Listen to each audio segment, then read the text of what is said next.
Imagine, if you will, being transported back in time, not to a grand historical event, a royal coronation, or a momentous battle, but to a seemingly ordinary autumn afternoon in London. The specific date is Monday, October 17, 1814. The air in the sprawling metropolis hums with a relentless, almost palpable energy, a symphony of urban life that never truly quiets. You hear the incessant clip-clop of horses, their hooves striking sparks from cobblestones as they pull heavy carriages and rumbling carts through the narrow, winding streets. The distant clang of hammers from 1,000 smithies and workshops provides a metallic rhythm, punctuated by the raucous cries of street vendors, their voices hoarse from hawking everything from fresh oysters to discarded rags. A thin, ever-present veil of coal smoke hangs perpetually over the sprawling rooftops, a hazy shroud that filters the weak autumn sun, mingling with the earthy, often pungent tang of the River Thames, and, in certain industrial districts, the unmistakable, rich and yeasty aroma of brewing ale. This scent, in particular, hung heavy over the St. Giles area, a neighborhood that, for all its notoriety, pulsated with an indefatigable, raw human spirit. St. Giles was not a place of grand avenues or elegant squares. It was a labyrinth of cramped alleys, dark courts, and rickety, overcrowded tenements, a district infamous for its grinding poverty, its gin palaces, and its teeming population. Yet, within its grimy brickwork and damp cellars, life, in all its gritty, vibrant, and sometimes brutal complexity, unfolded as it always had. Children, their faces often smudged with soot and dirt, chased each other through the tight spaces, their shrill laughter echoing off ancient, crumbling walls. Men and women, their bodies weary from endless toil, were finishing their long, arduous shifts in countless workshops, small factories, and bustling markets. They dreamt of the brief respite of a cheap pint at the local pub, or the simple comfort of a warm, albeit meager, meal. Families, often large and squeezed into tiny, often damp single rooms, were already preparing for their evening meals, the tantalizing if basic smells of boiling vegetables and cheap cuts of meat wafting from open windows mingling with the general miasma of the city.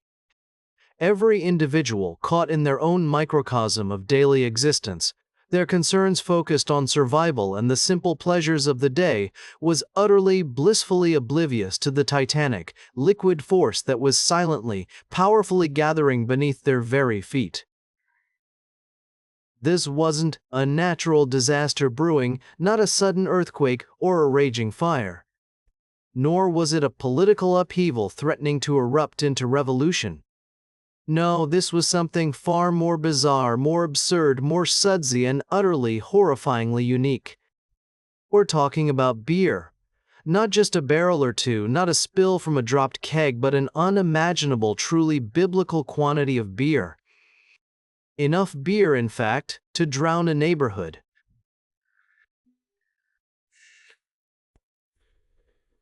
Our strange, darkly comedic, and ultimately tragic tale begins, as all good London stories often do, at a venerable institution, the Mew & Co. Brewery on Tottenham Court Road. This was no quaint, artisanal establishment. It was a colossal industrial complex, a veritable temple to hops and malt, a roaring engine of London's insatiable thirst for porter. Towering over the surrounding ramshackle tenements and squalid dwellings were colossal wooden vats, each one a marvel of rudimentary yet robust 19th-century engineering.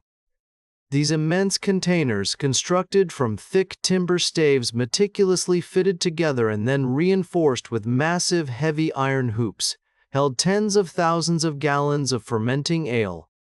They were the silent, brooding giants of the brewery, their contents bubbling and maturing in the cool, dimly lit interiors, a continuous, vital process that fueled the city.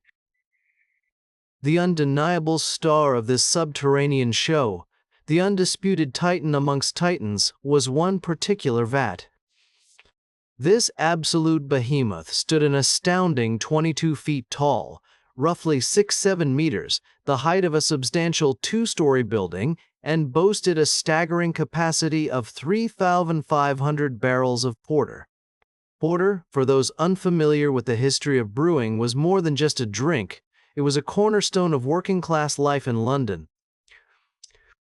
A dark, rich, and robust beer, known for its hearty character, nutritional value, or perceived value, and crucial affordability, it was the preferred beverage for laborers, porters, hence the name, and anyone needing sustenance and a bit of cheer after a long day. To fully grasp the sheer scale of this liquid monster, this brewing leviathan, consider this: 3,500 barrels translates to approximately 1.4 million liters of beer. Imagine it, a small, dark, effervescent lake of fermented goodness, a veritable ocean of ale, held precariously captive by the sheer brute force of wood and iron. These magnificent vats had stood firm for years, enduring countless brewing cycles, weathering the daily stresses of fermentation and storage. They were a proud symbol of British craftsmanship, industrial ingenuity, and the enduring power of a good pint. They had witnessed generations of brewers, tasted endless batches of porter, and seemed as immutable, as permanent as the very London skyline itself.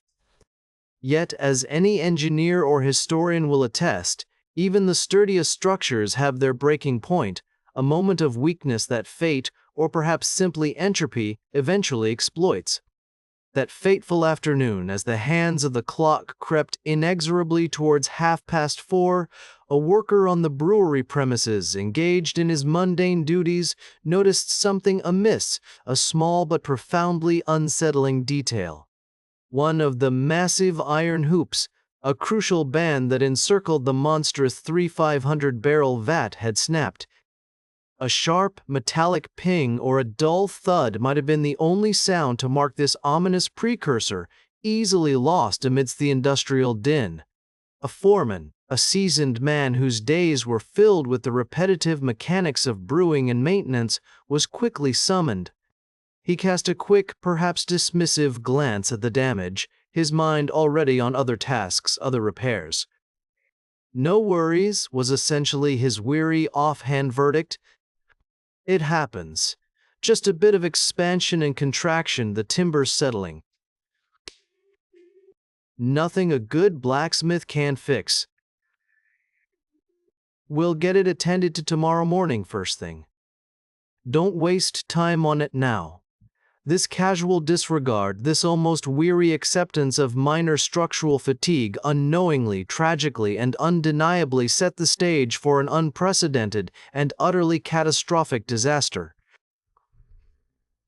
The brewery workers, none the wiser, likely continued their arduous tasks, perhaps grumbling about the extra work the broken hoop would inevitably cause, but certainly not conjuring in their wildest nightmares the impending deluge of porter that was about to consume not just their brewery, but an entire section of their city.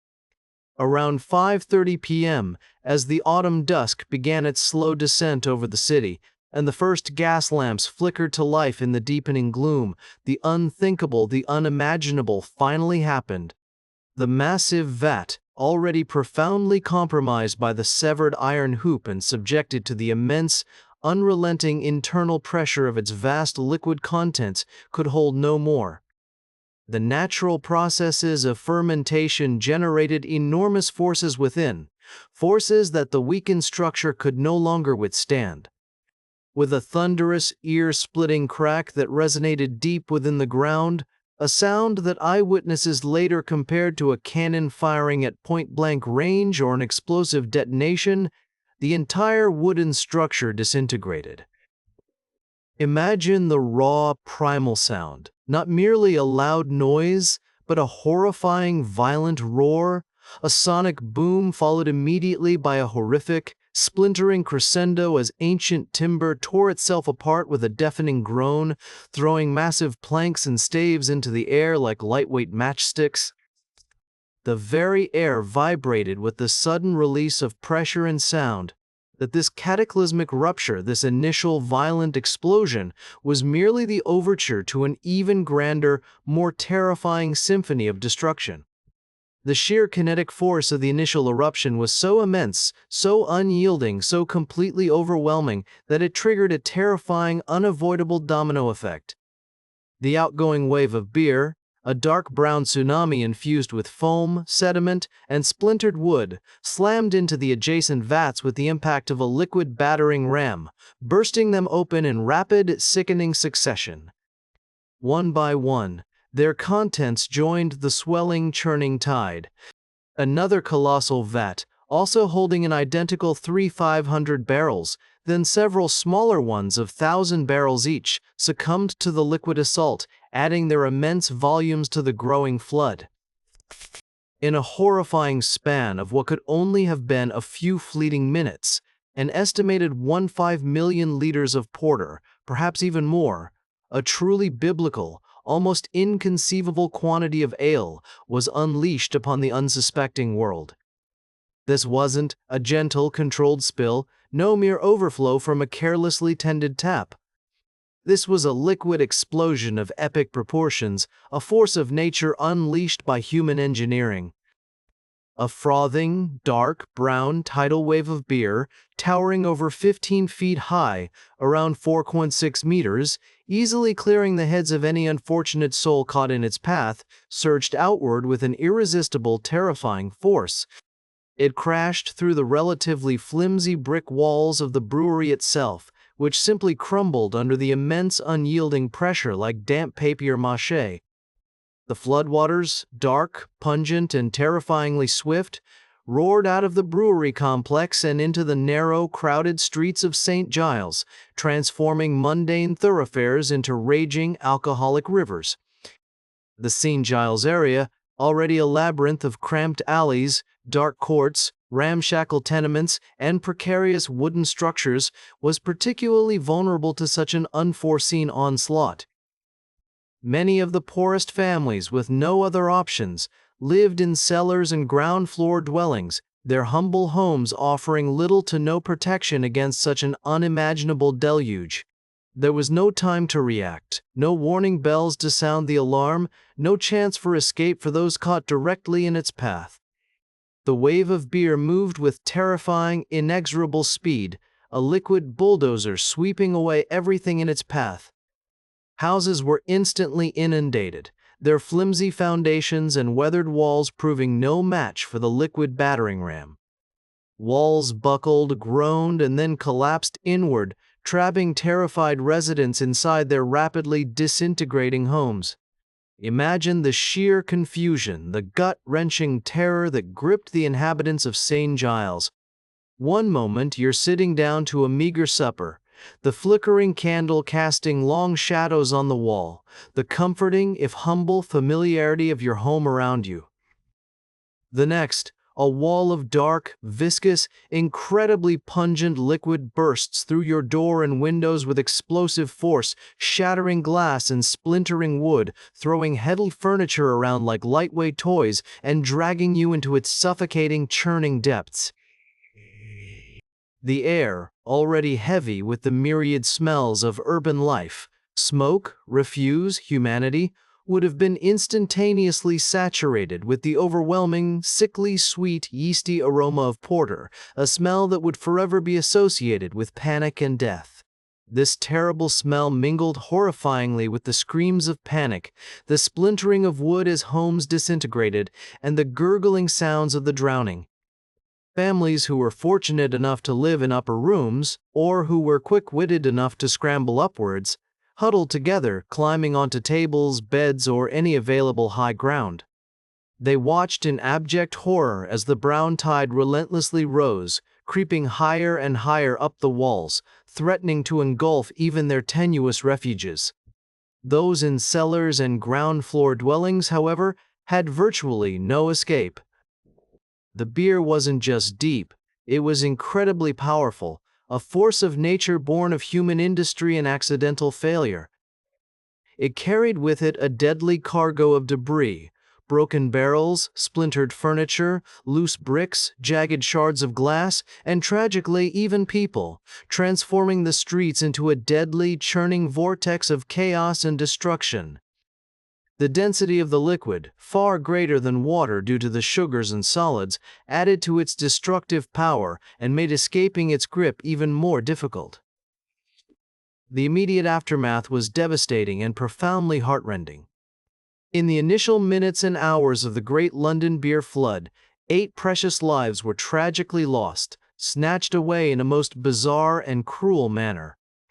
Among the victims were several women and children, their names now forever etched into this peculiar and morbid historical footnote, their stories a stark reminder of the human cost. And Seville, a 53-year-old widow and her tiny 3-year-old daughter Hannah, were innocently having tea in their small, humble cellar room when it was instantly, brutally submerged. Their lives, entwined in a moment of quiet domesticity, extinguished in a sudden rush of ale. Mary Mulvey, 30, and her 3-year-old son Thomas met a similar tragic fate in their basement home, the darkness of the cellar quickly replaced by the terrifying, suffocating darkness of the porter. Eleanor Coopper, a young girl of just 14, and Sarah Bates, 35, also perished in the liquid chaos, their hopes and futures abruptly ended. The youngest victim, a heartbreaking detail that underscores the indiscriminate cruelty of the event, was a mere 17-month-old infant, Elizabeth Smith, her life barely begun, tragically cut short before she could even truly comprehend the world. One particularly poignant and almost unbelievable story emerges from the tragedy, a detail that adds another layer of grim irony to an already surreal event, that of a wake. The family of a recently deceased man, a laborer named George Critchley, were gathered in a dimly lit basement room, observing the somber custom of holding his wake. They were a small assembly, huddled together in quiet grief, sharing memories of the departed and offering what comfort they could to one another. It was a moment of solemn remembrance, a quiet ritual of farewell suddenly and violently shattered. The beer wave, with its unstoppable force, smashed through their meager defenses, killing 4 of the mourners instantly. Among them were the deceased's mother-in-law Mary Banfield, 65, her 3-year-old grandson Henry Good, her daughter Elizabeth Smith, 27, and Catherine Butler, 63. Imagine the scene, a moment of shared, quiet grief transformed into an unimaginable, grotesque horror. The living mourners suddenly reunited with the freshly deceased, not in a peaceful grave but in a churning, suffocating sea of porter. The sheer brutality and macabre irony of such an event defies belief, twisting a solemn occasion into a nightmare. The rescue efforts, once the initial shock and paralysis had worn off, were frantic, desperate, and utterly chaotic. Neighbors, despite their own fear, the perilous conditions, and the profound disorientation caused by the flood, desperately tried to help. They waded through the chest-deep beer that now flowed through their streets like a perverse river, pulling people from the wreckage of their homes, their hands slipping on the frothy, yeast-laden liquid.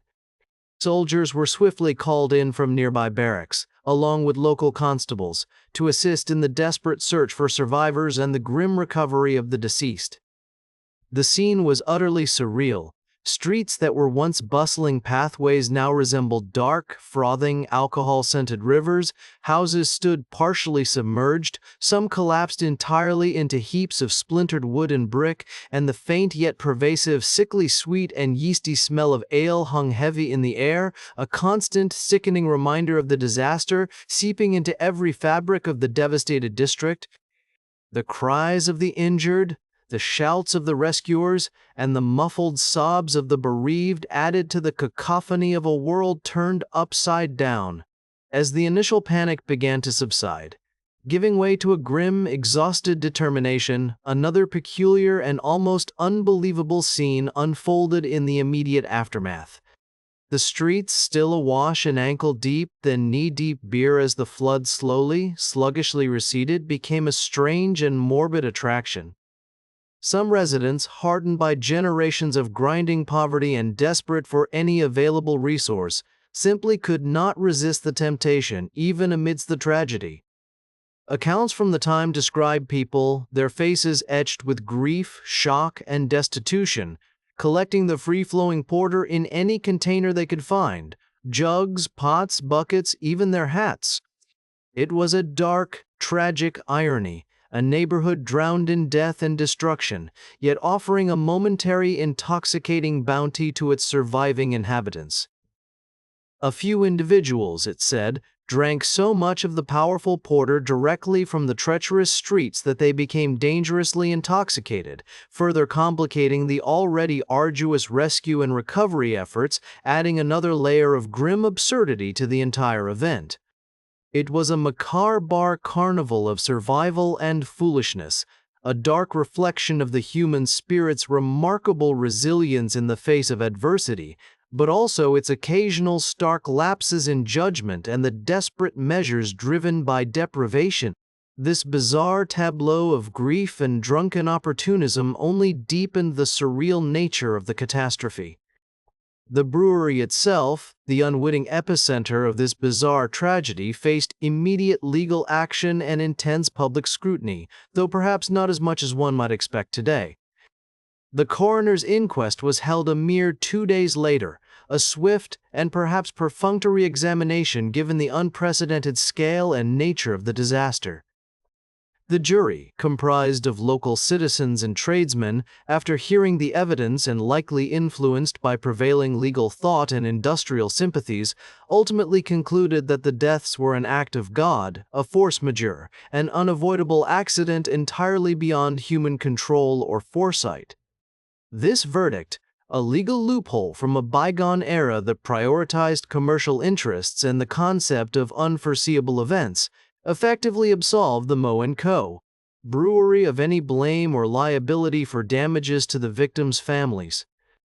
It was a decision that seems incredibly harsh, unjust, and morally reprehensible by modern standards, leaving grieving families without a shred of compensation or legal recourse for their unimaginable losses.